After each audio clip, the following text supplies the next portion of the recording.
ನಮಸ್ಕಾರ ಸ್ನೇಹಿತರೆ, ಇವತ್ತಿನ ಸಣ್ಣ ಲಾಗ್ಗೆ ಸ್ವಾಗತ.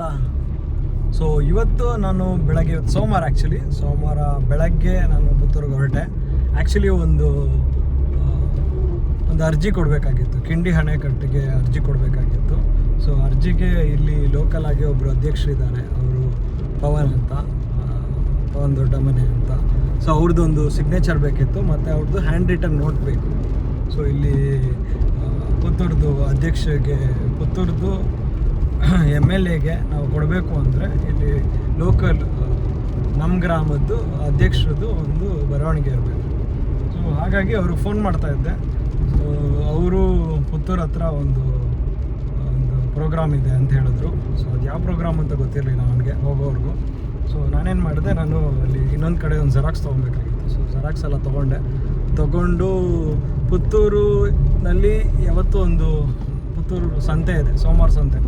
ಸೊ ಸೋಮವಾರ ಸಂತೆ ದಿವಸ ಕಂಪ್ಲೀಟ್ಲಿ ಆ ಗ್ರೌಂಡು, ಅದು ತಾಲೂಕು ಆಫೀಸು ಅಪೋಸಿಟಲ್ಲಿರೋ ಗ್ರೌಂಡು ಫುಲ್ಲಿ ಪ್ಯಾಕ್ಡ್ ಆಗಿರುತ್ತೆ. ಅಲ್ಲಿ ಪಾರ್ಕ್ ಅಂತೂ ಮಾಡೋಕ್ಕಾಗಲ್ಲ. ಸೊ ಸ್ವಲ್ಪ ದೂರದಲ್ಲಿ ಪಾರ್ಕ್ ಮಾಡಿಬಿಟ್ಟು ಅಲ್ಲಿ ಗೋಪಾಲ್ ಕೃಷ್ಣ ಭಟ್ರು ಅಂತ ಒಬ್ಬರಿದ್ದಾರೆ, ಟೈಪಿಸ್ಟು ಮತ್ತು ಜೆರಾಕ್ಸ್ ಎಲ್ಲ ಇದೆ.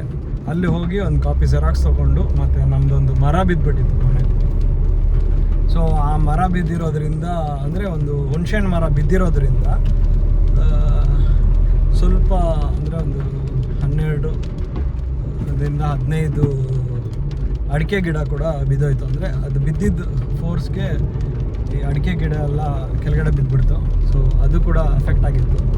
ಸೊ ಹಾಗಾಗಿ ಅದಕ್ಕೂ ಒಂದು ಇನ್ಶೂರೆನ್ಸ್ ಕ್ಲೈಮ್ ಮಾಡೋದಕ್ಕೆ VAಗೆ ಒಂದು ಅರ್ಜಿ ಕೊಡಬೇಕಾಗುತ್ತೆ, ವಿಲೇಜ್ ಅಕೌಂಟೆಂಟ್ಗೆ.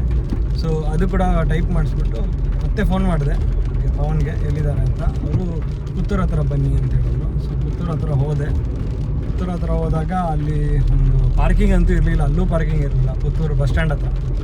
ಸೊ ಬಸ್ ಸ್ಟ್ಯಾಂಡ್ ಹತ್ರ ಪಾರ್ಕ್ ಮಾಡೋಕ್ಕಾಗಿಲ್ಲ ಅಲ್ಲ, ಸ್ವಲ್ಪ ದೂರದಲ್ಲಿ ಪಾರ್ಕ್ ಮಾಡಿದೆ. ರೋಡ್ ಸೈಡಲ್ಲಿ ಬಂದ ಒಬ್ಬ ಲುಂಗಿ ಹಾಕ್ಕೊಂಡು, ಪಾರ್ಕಿಂಗ್ ಚಾರ್ಜಸ್ ಕೊಡಿ ಅಂತ, 20 ರೂಪಾಯಿ ಕೊಡಿ ಅಂತ. ಎಲ್ಲ 5 ನಿಮಿಷ ರೋಡ್ ಸೈಡಲ್ಲಿ ಪಾರ್ಕ್ ಮಾಡಿರೋದು. ಕಾಸು ಕೊಡೋಕ್ಕೇನು ಪ್ರಾಬ್ಲಮ್ ಇಲ್ಲ. ಕಾಸು ಕೊಡಬೇಕು ಅಂದರೆ ಕರೆಕ್ಟಾಗಿರೋ ಪಾರ್ಕಿಂಗ್ ಜಾಗಕ್ಕೆ ಕಾಸು ತೊಗೊಳ್ಳಿ. ರೋಡ್ ಸೈಡಲ್ಲಿ ಪಾರ್ಕ್ ಮಾಡ್ತಾ ಇದ್ದೀನಿ, ಏನಕ್ಕೆ ಪಾರ್ಕಿಂಗ್ ಕೊಡಬೇಕು ಅಂತ ಹೇಳ್ತಾರೆ. ಪಾರ್ಕಿಂಗ್ ಚಾರ್ಜಸ್ ಕೊಟ್ಬಿಟ್ಟು ಹೋಗಿ ಅಂತ ಹೇಳ್ತಾರೆ. ಸಾಕಾಗಲ್ಲ ಅಂತ ಹೇಳ್ದೆ, ಸುಮ್ಮನೆ ಬಂದುಬಿಟ್ಟೆ. ಯಾಕಂದರೆ 5 ನಿಮಿಷ ಇರೋದು, ನನಗೊಂದು ಸೈನ್ ತೊಗೊಬೇಕು, ಹ್ಯಾಂಡ್ ರಿಟರ್ನ್ ನೋಟ್ ತೊಗೊಬೇಕು, ಆಮೇಲೆ ಹೊರಡ್ತಾ ಇರ್ಬೇಕು ಅಷ್ಟೇ. ಆಯಿತು ಅಂದ್ಬಿಟ್ಟು ಇವ್ರಿಗೆ ಫೋನ್ ಮಾಡಿದೆ ಪವನ್ಗೆ. ಅವರು 5 ನಿಮಿಷ ಸರ್ ಅಲ್ಲೇ ಬರ್ತೀನಿ ಅಂತ ಹೇಳಿದ್ರು, ಗಾಂಧಿ ಕಟ್ಟೆ ಹತ್ರ ಅಂತ. ನನಗೆ ಆಮೇಲೆ ಇನ್ನೇನು ವೆಯ್ಟ್ ಮಾಡೋದು ಅಂದ್ಬಿಟ್ಟು ಸೀದಾ ಗಾಂಧಿ ಕಟ್ಟೆ ಹತ್ರ ಹೋದೆ.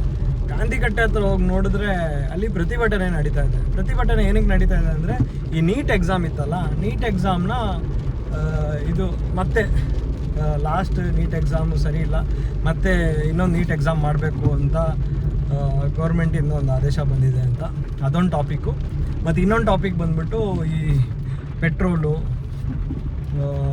ಗ್ಯಾಸ್ದು ಇದ್ರದ್ದೆಲ್ಲ ರೇಟಿನ ವಿಚಾರದಲ್ಲಿ, ಮತ್ತು ಈ ಮೋದಿಯವ್ರ ಸರ್ಕಾರದಲ್ಲಿ ಏನೇನು ಪ್ರಾಬ್ಲಮ್ ಆಗ್ತಾಯಿದೆ ಅನ್ನೋದು ವಿಚಾರದಲ್ಲೆಲ್ಲ ಅಲ್ಲಿ ಪ್ರತಿಭಟನೆ ನಡೀತಾ ಇದೆ. ಸೊ ಪ್ರತಿಭಟನೆಯಲ್ಲಿ ಅಲ್ಲಿ ಹೇಮನಾಥ್ ಶೆಟ್ಟಿ ಅಂತ ಒಬ್ಬರು, ಈಶ್ವರಂಗಿಲಾದವರು, ಮತ್ತು ಪುತ್ತೂರಿನ MLA ಅಶೋಕ್ ಕುಮಾರ್ ರೈ ಅವರಿದ್ದರು.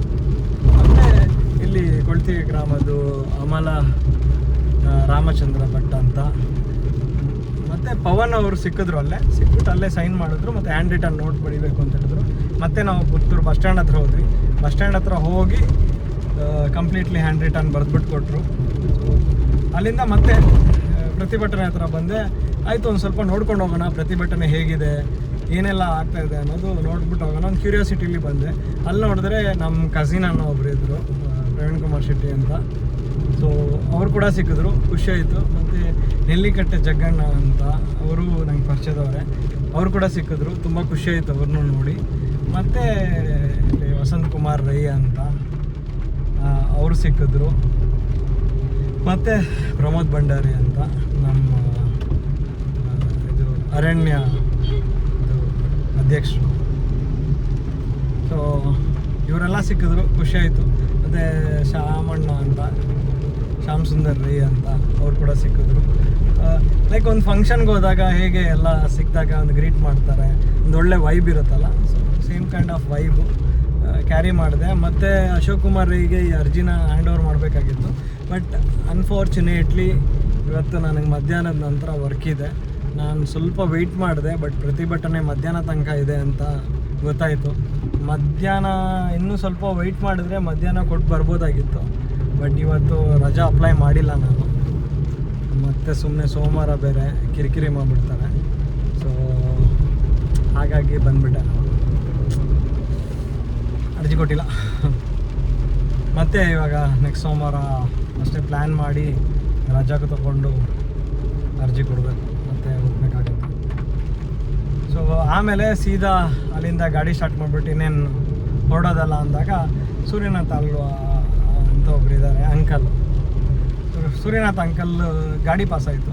ಸೊ ಏನು ಇವ್ರ ಗಾಡಿ ಪಾಸ್ ಆಯ್ತಲ್ಲ, ಸುಮ್ಮನೆ ಅವ್ರನ್ನ ಹೋಗಿ ಮಾತಾಡ್ಸೋಣ ಅಂತ ಒಂದು ಕ್ಯೂರಿಯಾಸಿಟಿಲಿ, ಅಂದರೆ ಒಂದು ಥರ ಒಂದು ವೈಬ್ ಬರುತ್ತಲ್ಲ. ಸೊ ಆಯಿತು ಅಂದ್ಬಿಟ್ಟು ಅವ್ರ ಕಾರ್ನ ಫಾಲೋ ಮಾಡ್ಕೊಂಡು ಹೋದೆ. ಫಾಲೋ ಮಾಡ್ಕೊಂಡು ಹೋಗಿ ಅವ್ರಿಗೆ ಸಿಕ್ಕಿದಾಗ ಆಮೇಲೆ ಈ ಕಡೆ ಹೀಗೆ ಬಂದಿದ್ದ ದೇವಸ್ಥಾನಕ್ಕೆ ಅಂತ ಹೇಳಿದ್ರು. ದೇವಸ್ಥಾನಕ್ಕಲ್ಲ ಅಂಕಲ್, ನಿಮ್ಮನ್ನ ನೋಡಿದೆ, ನಿಮ್ಮ ಗಾಡಿ ಪಾಸ್ ಆಯ್ತಲ್ಲ, ಸೊ ಹಂಗೆ ಫಾಲೋ ಮಾಡ್ಕೊಂಡ್ಬಂದ್ಬಿಟ್ಟೆ ಅಂತ ಹೇಳಿದೆ. ಖುಷಿ ಆಯಿತು, ಹಾಗೆ ದೇವ್ರ ದರ್ಶನ ಆಗೋಗ್ಬಿಡುತ್ತಲ್ಲ ಅಂತ ಸೀದಾ ಪುತ್ತೂರು ಮಹಾಲಿಂಗೇಶ್ವರ ದೇವಸ್ಥಾನಕ್ಕೆ ಹೋದೆ. ದೇವಸ್ಥಾನಕ್ಕೆ ಹೋಗಿ ಕೈ ಮುಗಿದ್ಬಿಟ್ಟು ಆಮೇಲೆ ಅಪ್ಪ ಫೋನ್ ಮಾಡಿದ್ರು, ಏನಪ್ಪ ಎಷ್ಟೊತ್ತಾಗುತ್ತೆ ಅಂತ. ಆಯ್ತಪ್ಪ, ಇಲ್ಲಿ ದೇವಸ್ಥಾನದಲ್ಲಿದ್ದೀನಿ, ಎಲ್ಲ ಆಯಿತು, ಇಷ್ಟಿಷ್ಟು ಜನ ಬಂದಿದ್ರು ಅಂತ ಹೇಳಿದೆ. ಎಲ್ಲ ಮಾತಾಡ್ಸಲ್ಲ ಆಯಿತು. ಆಮೇಲೆ ಅಲ್ಲಿಂದ ಹೊರಟೆ ನಾನು. ಇವತ್ತಿನ ದಿನ ಹೀಗೆ ಮುಗ್ದೋಯ್ತು. ಅನ್ಫಾರ್ಚುನೇಟ್ಲಿ ಯಾವುದು ವೀಡಿಯೋ ತೆಗಿಯೋಕ್ಕಾಗಿಲ್ಲ, ಬಿಕಾಸ್ ಫುಲ್ಲು ಹರಿಬರಿಲಿದ್ದೆ. Just conversation. ಮೋಸ್ಟ್ಲಿ ಇವತ್ತಿನ ಡೇ ಹೇಗಿತ್ತು ಅನ್ನೋದು ನನ್ನ ಮೆಮೊರೀಸ್ಗೆ ನಾನು ಇದನ್ನ ಇಟ್ಕೊಳ್ಳೋಕೆ ಇಷ್ಟಪಡ್ತೀನಿ. ಬಿಕಾಸ್ ಇನ್ ಕೇಸ್ ನಾನು ವೀಡಿಯೋ ಮಾಡಿದರೆ ಒಳ್ಳೆ ವಂಡರ್ಫುಲ್ ಮೆಮೊರಿ ಆಗಿರೋದು. ಬಿಕಾಸ್ ಎವ್ರಿ ಡೇ ನಾವು ಈ ಥರ ಏನಾದರೂ ಬ್ಯುಸಿಯಾಗಿದ್ದಾಗ ಅದ್ರದ್ದೊಂದು ವೀಡಿಯೋನ ಕ್ಯಾಪ್ಚರ್ ಮಾಡಿಕೊಂಡ್ರೆ ಯಾವತ್ತೋ ಒಂದು ಸಲ ನಾವು ಫ್ರೀಯಾಗಿದ್ದಾಗ ಅದನ್ನ ನೋಡುವಾಗ ಖುಷಿ ಪಡ್ತೀವಿ ನಾವು. ಸೊ ಅದು ಮಾಡಬೇಕು ಅಂತ ಅಂದ್ಕೊಂಡಿದ್ದೆ, ಅನ್ಫಾರ್ಚುನೇಟ್ಲಿ ಆಗಿಲ್ಲ. ಹೋಗ್ತಾ ಆಗುತ್ತೆ ಅಂತ ಅಂದ್ಕೊಂಡಿದ್ದೀನಿ. ಸೊ ನಿಮ್ಮ ಪ್ರೋತ್ಸಾಹ ಸದಾ ನನ್ನ ಮೇಲೆ ಇರಲಿ. ಮತ್ತು ಫ್ಯೂಚರಲ್ಲಿ ನಾನು ಚೆನ್ನಾಗಿ ಈ ಥರದ್ದೆಲ್ಲ ವೀಡಿಯೋ ಮಾಡಿ ಕಂಪ್ಲೀಟ್ಲಿ ಕಂಟೆಂಟ್ ಜೊತೆಗೆ ಎಕ್ಸ್ಪ್ಲನೇಷನು, ವೀಡಿಯೋ ಜೊತೆಗೆ ಎಕ್ಸ್ಪ್ಲನೇಷನ್ಸ್ ಕೊಡೋ ಥರ ಆಗಲಿ ಅಂತ ಹೇಳ್ತಾ ಇವತ್ತಿನ ವೀಡಿಯೋನ ಇಲ್ಲೇ ಮುಗಿಸ್ತಾ ಇದ್ದೀನಿ. ಮುಂದಿನ ವೀಡಿಯೋದಲ್ಲಿ ಸಿಗೋಣ. ಅಂಟಿಲ್ ದೆನ್ ಟೇಕ್ ಕೇರ್, ಬಾಯ್.